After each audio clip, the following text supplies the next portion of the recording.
kita bisa terhindar dari zina? Ya, dan apakah kalau saya bertobat dosa zina saya yang lalu bisa diampuni Allah Subhanahu wa taala? Saya senang sekali dengan pertanyaannya.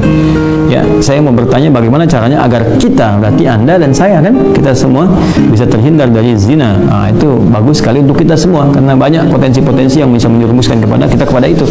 Ya, baik misalnya dari zina mata, zina telinga, zina mata melihat hal-hal yang nggak pantas untuk dilihat, ya, kebiasaan-kebiasaan yang buruk, kemudian zina telinga mendengar kalimat-kalimat yang kotor yang mengarahkan pada hasrat seksual pada tempat yang tidak benar, ya, dan perbuatan-perbuatan yang juga sekarang banyak sekali perangkat-perangkatnya. Semoga Allah hindarkan kita dari itu. Termasuk juga iklan-iklan, ya. Saya tuh sering kalau lihat misalnya baca ada komentar tunjukin admin kan, oh kenapa Ustaz ini kok ceramah tapi iklannya snack video. Itu kan algoritma YouTube dari kebiasaan Anda aja nih.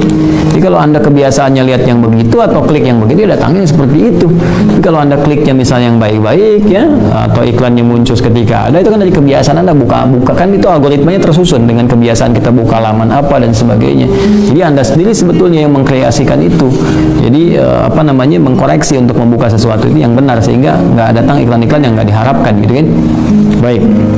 Lalu apakah kalau ada ini si fulan atau fulan yang bertobat dosa zina yang lalu bisa diampuni? Insya Allah, bahkan jelas ayatnya Quran surah ke-39, ya, Az-Zumar ayat 53, dan ini kan turun ketika ada seorang ingin bertobat dari dosanya, ya, dan ini dosa besar gitu kan, bahkan ada lihat menyebutkan dari zina. Ya, apa yang disampaikan Allah di sini? Qul ya ibadiyalladzina asrafu ala anfusihim la taqnatu min rahmatillah. Ya, innallaha yaghfiru dzunuba jami'an. Ya, wahai hamba-hambaku, masih disebut hamba, dianggap hamba, diaku hamba oleh Allah Subhanahu wa taala. Ya, kata Allah, hei hamba-hambaku, katakan Muhammad SAW kepada hamba-hambaku yang israf berlebihan.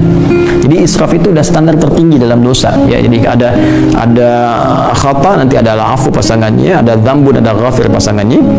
Al-ghafir Quran surah ke-40 misalnya ayat 3, ghafiridz dzambi wa qabilit taubi. Kemudian ada naik lagi dzunubun, ada ghafar pasangannya seperti surat Nuh ayat 10, faqultu astaghfiru rabbakum innahu kana ghaffar. Ada ghafur. Kalau naik lagi dzunubun ma'zulmi, jadi khata'un, dzambun, dzunubun ma'zulmi pasangannya ghafur, kemudian israf pasangannya rahim. Ya, israf pasangannya apa? Rahim.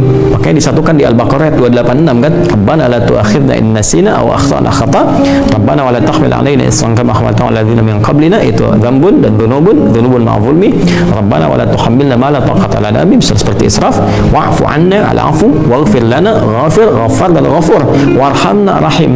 Nah, tingkat tertinggi ini dosa-dosa besar, seperti zina kan dosa besar, yang membunuh dosa besar. Maka kata Allah, qul ya ibadiyalladzina asrafu ala anfusihim, hai hamba-hambaku yang pernah berbuat israf, mungkin ada sebagian yang pernah zina, pernah membunuh, dosa-dosa besar, ya, pernah korupsi, mau tobat dan sebagainya. Masya Allah, ya, alhamdulillah dia mau tobat, mau kembali karena mungkin doa orang tuanya, doa sekitarnya, kesadaran dirinya, dan kemudian la taqnatu min rahmatillah, jangan putus asa dari rahmat Allah Subhanahu wa taala. Innallaha yaghfiru dzunuba jami'a, Allah akan mengampuni dosa-dosa itu seluruhnya sepanjang kamu mau tobat, sepanjang mau tobat. Makanya Allah itu sangat menyukai orang-orang yang tobat dan berusaha kemudian kita mendekat kepada Allah, dan Allah pun berikan jalan sampai titik terakhir dia, sampai nyawa di kerongkongan.